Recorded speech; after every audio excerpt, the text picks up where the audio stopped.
السلام علیکم دوستوں، خوش آمدید کہتا ہوں میں آپ کو اس چینل پر۔ آج میں آپ کو ایک قصہ سنانے جا رہا ہوں۔ اس سے پہلے آپ سے گزارش ہے کہ اگر آپ ہمارے چینل پر نیو ہیں تو ہمارے چینل کو سبسکرائب کر دیں اور ساتھ میں لگے بیل کے آئیکن کو آل پر کلک کر دیں۔ اس کا فائدہ آپ کو یہ ہوگا کہ ہم بعد میں جو کہ بھی ویڈیو اپلوڈ کریں گے اس کا نوٹیفیکیشن سب سے پہلے آپ تک پہنچتا رہے گا۔ چلیں ویڈیو شروع کرتے ہیں۔ آج کے قصے کا ہمارا موضوع ہے قصہ ایک عورت کا۔ ابو الحسن سراج رحمۃ اللہ علیہ کہتے ہیں کہ میں ایک مرتبہ حج کو گیا۔ میں طواف کر رہا تھا، میری نگاہ ایک ایسی حسین عورت پر پڑی جس کے چہرے کا حسن چمک رہا تھا۔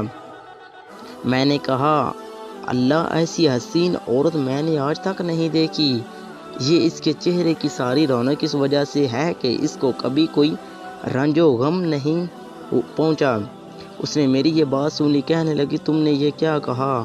اللہ، میں غموں میں جکڑی ہوئی ہوں اور میرا دل فکروں سے اور آفتوں سے زخمی ہے اور کوئی بھی میرے غموں میں میرا شریک نہیں رہا۔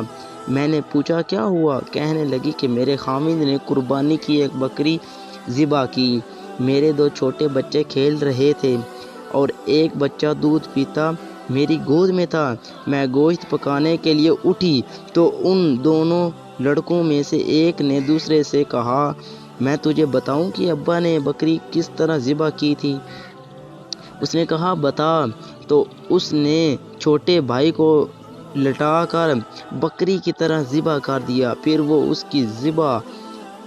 اس کو ذبح کر کے ڈر کے مارے بھاگ گیا اور پہاڑ پر چڑھ گیا۔ وہاں ایک بھیڑیے نے اس کو کھا لیا۔ باپ اس کی تلاش میں نکلا اور ڈھونڈتے ڈھونڈتے پیاس کی شدت سے مر گیا۔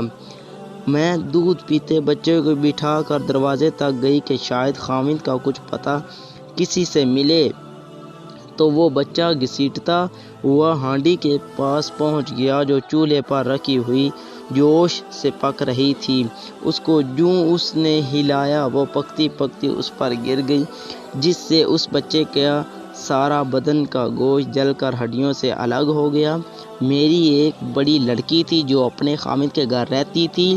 اس کو جب اس سارے قصے کی خبر پہنچی تو وہ سن کر زمین پر گر گئی۔ اسی میں اس کی بھی موت مقدر تھی، وہ بھی مر گئے۔ مقدر نے ان سب کے درمیان سے مجھے اکیلی کو چھوڑ دیا۔ میں نے کہا، ان مصیبتوں پر تجھے کس طرح صبر آیا؟ وہ کہنے لگی کہ جو شخص صبر اور بے صبری میں الگ الگ غور کرے گا وہ ان کے درمیان بہت بعید پائے گا۔ صبر کا انجام محمود ہے اور بے صبری پر کوئی اجر نہیں ملتا۔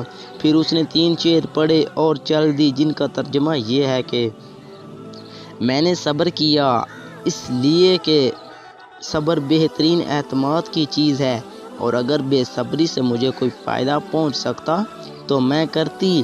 میں نے ایسی مصیبتوں پر صبر کیا، اگر وہ مصیبتیں سخت پہاڑوں پر پڑتیں تو وہ پہاڑ بھی ٹکڑے ٹکڑے ہو جاتے۔ میں نے اپنے آنسوؤں پر قدرت پائی، بس ان کو نکلنے سے روک دیا۔ اب وہ آنسو اندر ہی اندر میرے دل پر گر رہے ہیں۔